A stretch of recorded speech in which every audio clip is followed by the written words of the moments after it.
Amalungelo abasebenzi, izindaba zangempela ezivula amehlo. Isiqephu sesibili.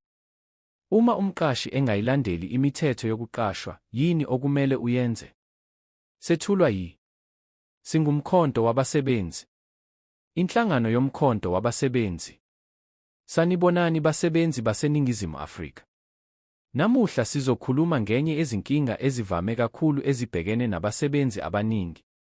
Abasebenzi abaningi bayasebenza. Bayafika emsebenzini nsuku zonke. Bayasebenza kanzima.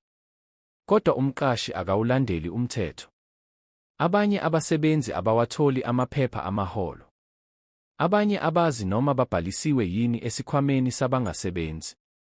Abanye bakhokhelwa ngemali yesandla ngaphandle kobufakazi. Abanye basebenza ngamaholidi omphakathi bengakhokhelwa ngendlela efanele. Abanye basebenza iminyaka kodwa abanazo izinkontileka zomsebenzi.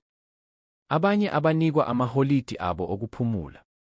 Abanye abanikwa amarekhodi omsebenzi. Umbuzo uthi, yini umsebenzi okufanele ayenze uma ebona lokhu? Into yokuqala okumele ayenze ukungathuli. Ukuthula akulungisi inkinga. Ukuthula kuvame ukwenza inkinga ikhule. Yingakho abasebenzi abaningi bexhumana nesingumkhonto wabasebenzi. Uma umsebenzi exhumana nathi, asiqali ngokubhala izikhalo. Asiqali ngokubika. Asiqali ngokulwa. Siqala ngokubuyekezwa kwecala. Lokhu kusho ukuthi sihlaziya yonke imininingwane yodaba.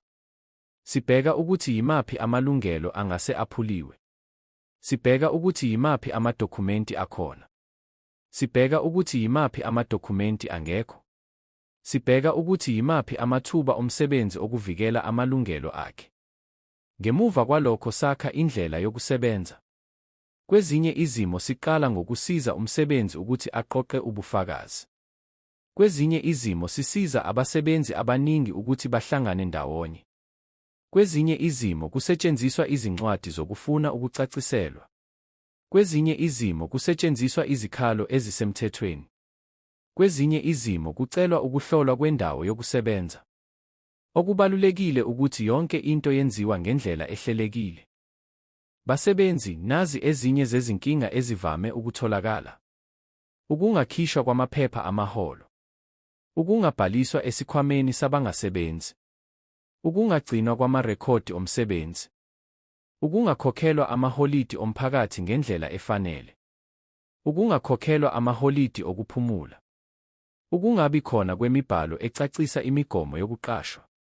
Ukungabi khona kwamarekhodi amaholo. Ukungabi khona kobufakazi bokukhokhwa kwemali. Uma ubhekene nenye yalezi zinkinga, kubalulekile ukuthi uqale ukugcina ubufakazi. Gcina imiyalezo. Gcina izithombe. Gcina amarekhodi ezinsuku osebenze ngazo. Gcina noma yimiphi imibhalo onayo. Ungalindi kuze kube ushiya umsebenzi. Ungalindi kuze kube usuxoshiwe. Funa usizo ngesikhathi usasebenza. Lokho kwenza kube lula ukuvikela amalungelo akho. Basebenzi, khumbulani lokhu. Umthetho awugcini ngokuvikela umqashi. Umthetho uvikela nomsebenzi. Kodwa ukuze uvikelwe, kufanele uqale wazi amalungelo akho. Uma ungazi ukuthi amalungelo akho ayahlonishwa yini, xhumana nathi ukuze sihlole udaba lwakho. Siyabonga ngokuhlanganyela nathi kusiqephu sesibili sohlelo oluthi Amalungelo abasebenzi, izindaba zangempela ezivula amehlo. Kuze kube ngokuzayo. Wazi amalungelo akho. Wavikele amalungelo akho. Wamele amalungelo akho. Sindawonye siyama. Sindawonye siyanqoba. Isaziso esibalulekile. Isingumkhonto wabasebenzi iyinhlangano ezimele esekela abasebenzi. Asiyona inyunyana. Asiyona inkampani yabameli. Asibona abameli. Asihlangene nanoma yiliphi igatsha likahulumeni. Sinikeza ulwazi ngamalungelo abasebenzi, ukuhlaziywa kwamacala, isiqondiso ngezindaba zabasebenzi, usizo lokulungisa imibhalo namafomu kanye nokwesekwa kwabasebenzi. Abasebenzi bahlala bengabanikazi bamacala abo futhi yibo abathatha izinqumo zokugcina. Ukuze uthole usizo, Shayela ihhovisi lethu kulezi nombolo ezibhaliwe ngezansi ebhokisini lokuphawula. Singumkhonto wabasebenzi. Sibuyisela ngokusemthethweni.